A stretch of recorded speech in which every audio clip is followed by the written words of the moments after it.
आज हम इस वीडियो में ना ही कोई मूवी की बात करने आए हैं, ना ही कोई मूवी के ट्रेलर की या टीजर की अपडेट देने आए हैं। आज हम इस वीडियो में बात करेंगे पर्टिकुलर प्रभास की, उनके ह्यूमन बीइंग नेचर की और उनके ह्यूमैनिटी की। देखिए, अगर आप में से अगर किसी को अब भी पता नहीं है तो मैं बता दूं कि अभी रिसेंटली जब प्रभास की बर्थडे गई 2023 में, तब मैंने उनके ऊपर प्रभास बर्थडे स्पेशल करके एक वीडियो बनाया था, जिसमें मैंने प्रभास के बारे में सब कुछ बताया है, उनके पर्सनल लाइफ से लेकर प्रोफेशनल लाइफ तक और उनके ह्यूमन बीइंग नेचर के बारे में, उनके डोनेशन के बारे में सब कुछ डिटेल में बताया है उसमें। अगर आप में से किसी ने अभी भी ये वीडियो नहीं देखा तो जाकर देखिए, आपको इसमें प्रभास से जुड़ी हर एक छोटी बड़ी डिटेल मिल जाएगी। उस वीडियो में प्रभास के बारे में सब कुछ बताने के बाद मैंने कहा था कि उनके बारे में अगर सब कुछ बताने जाऊं तो न जाने कितने दिन और रात कम पड़ जाएंगे उनके ह्यूमन बीइंग नेचर को डिस्क्राइब करने के लिए। और जब मैं ये कहती हूँ कि दिन और रात कम पड़ जाएंगे तो एक्चुअली आई मीन इट। सच में उनकी उदारता उस हद तक है। अभी अभी उनकी जिंदा दिली का एक और किस्सा सामने आया है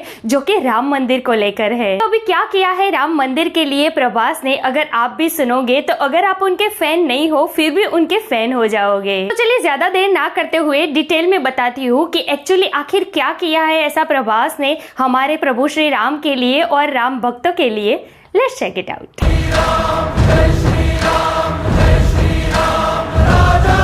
everyone, welcome to film B. मैं हूं एकता जानी। 22 जनवरी 2024 ये वो तारीख है जो इतिहास के पन्नों में सुवर्ण अक्षरों में लिखी जाएगी, क्योंकि इसी दिन हमारे प्रभु श्री राम न जाने कितने वर्षों के संघर्ष के बाद फाइनली अयोध्या के मंदिर में पुनः विराजमान हो गए। न जाने कितने बलिदान दिए गए हैं इस एक पल को लेकर और आखिर ये शुभ घड़ी आ ही गई। ऐसे में देश विदेश में बसे कई राम भक्त इस मंदिर निर्माण के लिए, इसकी प्राण प्रतिष्ठा के लिए और इस ऐतिहासिक क्षण का हिस्सा बनने के लिए अपने अपनी तरफ से प्रयास कर रहे हैं कि वो कुछ भी करके इस ऐतिहासिक क्षण का हिस्सा बने। वो कैसे राम सेतु बनाते वक्त गिलेरी जैसे छोटे छोटे जीव ने भी अपना योगदान दिया था प्रभु श्री राम की मदद के लिए, बिल्कुल वैसा ही माहौल है इस वक्त देश में। अब ऐसे में हमारे rebel star, Baahubali star darling Prabhas कैसे पीछे रह सकते हैं, जो जाने ही जाते हैं अपनी ह्यूमन बीइंग नेचर के लिए। तो डार्लिंग फैंस, प्रभास ने फिर आपका सर गर्व से ऊंचा कर दिया। जी हाँ, प्रभास ने राम मंदिर के लिए 50 करोड़ रुपए डोनेट किए हैं और ये 50 करोड़ उन्होंने 22 तारीख को जो राम भक्त राम लल्ला के दर्शन के लिए आने वाले हैं उनके खाने पीने की व्यवस्था के लिए डोनेट किए हैं। यार प्रभास, एक ही तो दिल है, कितनी बार जीतोगे। देखिए, हम सब जानते हैं कि आज की डेट में प्रभास का क्या स्टारडम है।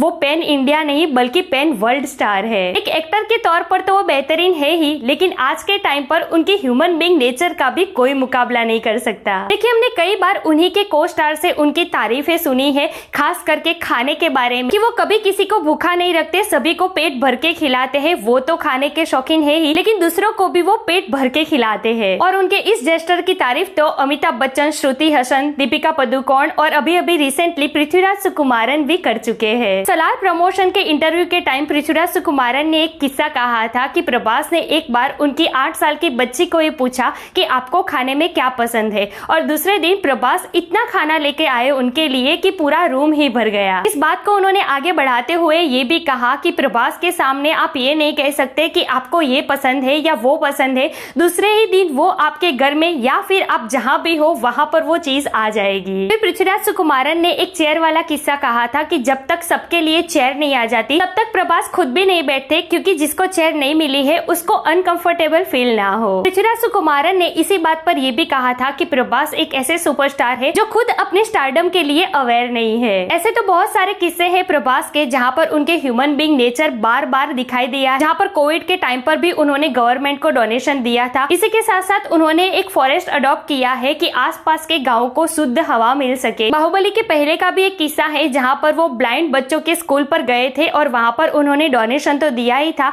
उसी के साथ साथ 1 घंटा बिताया उन्होंने उन बच्चों के साथ और बच्चे उनके प्रेजेंस से बहुत खुश हो गए थे। देखिए, दान तो बहुत सारे लोग करते हैं अपनी अपनी कैपेसिटी के हिसाब से, लेकिन जब आपको कोई बहुत मानता है और उसके ऊपर कोई तकलीफ आती है और आप उस वक्त उसके पास जाकर खड़े रहते हैं ना, तो उसके लिए आपके पैसों से भी ज्यादा आपकी प्रेजेंस बहुत मायने रखती है। वैसा ही अभी रिसेंटली यश के साथ भी हुआ था, जब उनके बर्थडे के दिन अनफॉर्चुनेटली उनके 3 फैंस की डेथ हो गई थी कटआउट लगाते वक्त, और उन्होंने अपनी शूटिंग अधूरी छोड़कर वहां पर उनके फैंस के फैमिली से मिलने चले आए थे। और जिस तरीके से यश फैंस की फैमिली को मिले थे, बिल्कुल हम्बल तरीके से जमीन पर बैठ गए थे वो, और लिटरली उनकी आंखों में भी आंसू आ गए थे। तो देखिए, आप कितने भी बड़े इंसान क्यों ना बन जाए, ये छोटे छोटे जेस्टर ही आपको एक इंसान से एक बेहतर इंसान बनाते हैं। और शायद इसीलिए प्रभास को डार्लिंग कहा जाता है, उनकी डार्लिंग मूवी के कारण नहीं बल्कि उनके ह्यूमन बीइंग और डाउन टू अर्थ नेचर के कारण। तो राम मंदिर के लिए प्रभास का ये योगदान सीरियसली उनके फैंस के लिए किसी गर्व से कम बात नहीं है। देखिए, दान तो कई तरीके के होते हैं, लेकिन हमारी संस्कृति में अन्न का दान सबसे श्रेष्ठ दान कहा गया है। तो इतना सब कुछ अपनी जिंदगी में अचीव करने के बाद और इतना बड़ा स्टार बनने के बाद अपनी मिट्टी से और अपने कल्चर से जुड़े रहना कोई प्रभास से सीखे। So feel very proud to be a fan of Prabhas and of course Yash. आप में से जो भी प्रभास फैंस है वो प्लीज कमेंट बॉक्स में मुझे लिखकर जरूर बताइएगा कि आपका इसके ऊपर क्या कहना है, और प्लीज चैनल को सब्सक्राइब कीजिएगा। मैं मिलूंगी आपसे अगले वीडियो में एक नए रिव्यू के साथ। तब तक प्लीज आपका बहुत ख्याल रखिएगा।